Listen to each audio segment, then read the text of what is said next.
On a une part de responsabilité quand on est producteur, c'est-à-dire que c'est nous qui pouvons éduquer vraiment le consommateur par des exemples concrets. Si on lui propose des légumes sains, qui sont bons, qui sont beaux, le consommateur il va le comprendre, il va l'intégrer et ça va lui faire plaisir et il va y revenir naturellement. Et si ce consommateur a aussi un petit jardin, eh ben, il va avoir envie d'expérimenter des variétés paysannes.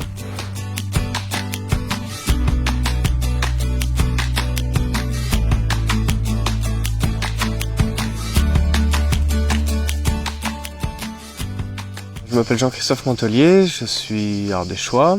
Je fais du maraîchage bio depuis 2012. L'activité maraîchère est la principale activité, ça représente les 3/4 de l'activité à peu près. Un peu de production de semences pour mon autonomie et pour Gran del País. Et un petit peu de transfo. Ce qui me caractérise dans mes pratiques culturales, je travaille beaucoup en sol vivant, donc avec du paillage organique essentiellement. Donc ça permet quand même de garder une bonne humidité en mettant une bonne épaisseur. J'essaie le moins possible d'avoir un sol nu, sans retournement de sol et beaucoup à la main. Donc j'ai quand même un petit motoculteur, un tracteur que je me sers pour certaines parcelles en culture de plein champ, mais le maraîchage diversifié c'est réalisé énormément à la main. J'ai 1500 m² de serre. Sous les serres on est vraiment en maraîchage sol vivant, on peut dire, en non-travail du sol depuis 4 ans.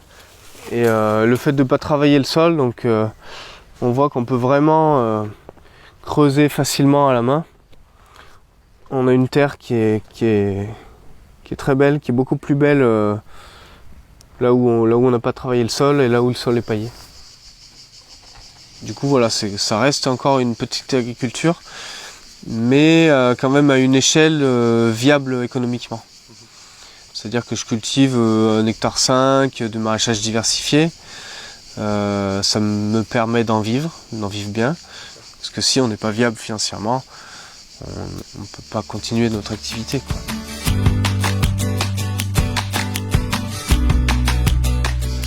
Alors j'utilise uniquement des semences paysannes parce que je sais déjà à qui je donne mon argent. J'ai pas envie de les donner aux grosses multinationales qui font du F1. Et puis ça me permet de reproduire à nouveau mes semences. Parce que par définition, les semences paysannes sont des semences reproductibles. D'autant plus qu'on a un choix variétal qui est énorme. Et ça me permet d'adapter aussi la semence à mon territoire, à mon climat et à mes pratiques. C'est-à-dire que si au bout de 3-4 ans j'arrose peu ma salade par exemple, la salade va développer une résistance à la sécheresse. Donc elle va s'adapter à mes pratiques. Elle va s'adapter à mon climat, à mon sol, même à mes ravageurs. Donc vraiment, c'est un ensemble d'adaptations, une coévolution entre la plante et l'homme, et le climat.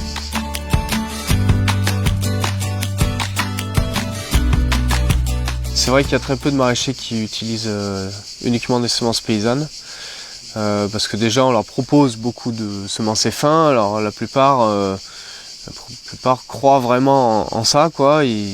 C'est vrai que l'offre est pas assez présente.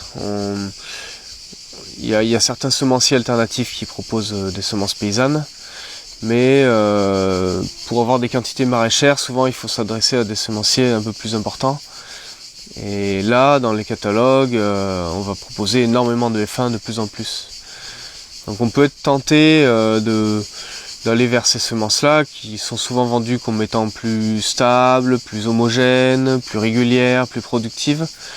C'est pas toujours le cas. Il y a beaucoup de variétés paysannes qui tiennent largement la route, surtout quand il y a un travail de qualité, de sélection qui est fait derrière. Donc c'est vrai que quand on voit ça, on se demande si c'est un hybride, ce que c'est comme variété. Mais en fait c'est une variété ancienne. Hein. Poivron Oda, avec son magnifique violet. Après on a du Yolo Wonder, qui est un gros carré classique. Et on a le carré de Lagne. Donc c'est vraiment des variétés anciennes.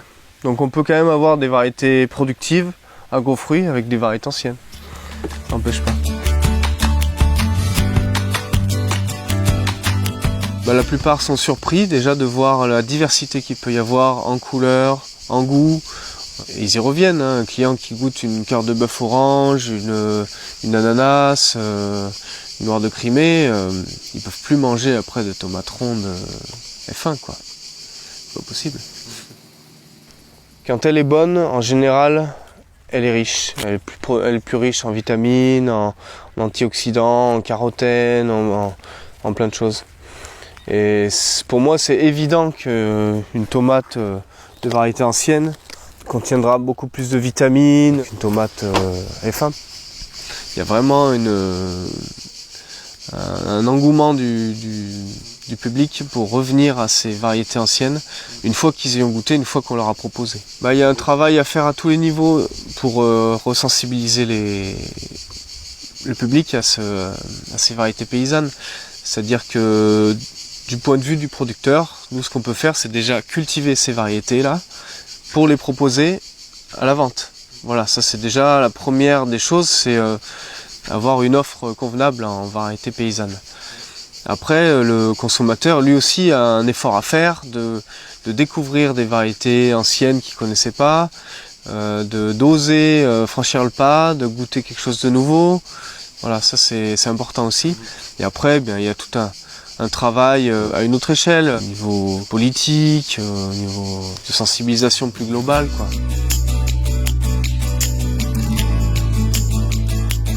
Le circuit de commercialisation donc, est essentiellement en vente directe. Donc 50% de la vente va se faire par le biais d'un magasin de producteurs. Donc c'est un magasin où on tient la permanence à tour de rôle avec les différents producteurs. Et du coup, on n'a pas d'intermédiaire, c'est vraiment de la vente directe. Donc la moitié des ventes se fait par ce biais-là. Un quart des ventes se fait par le biais d'un marché de producteurs locaux, où on est une vingtaine de producteurs aujourd'hui. C'est un marché qui fonctionne très bien. Et puis le dernier quart de la production est réparti sur d'autres magasins bio.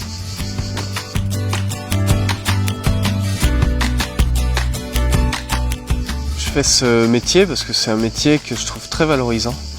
On va vraiment au bout des choses, on démarre de la graine, on fait pousser le légume, on récolte la semence, on fait de la transfo. On vend tout ça à des clients qui sont heureux de manger des légumes sains, à des enfants, à nos enfants. Donc c'est vraiment un métier valorisant, on fait découvrir plein de choses aux gens. Et en plus c'est un métier qui est vraiment très diversifié, on ne fait jamais deux fois la même chose. Chaque saison est différente et quand on est en maraîchage diversifié, avec la production de semences et toutes les activités que j'ai, il ne se passe pas 2 jours identiques. Donc ça c'est vraiment très intéressant.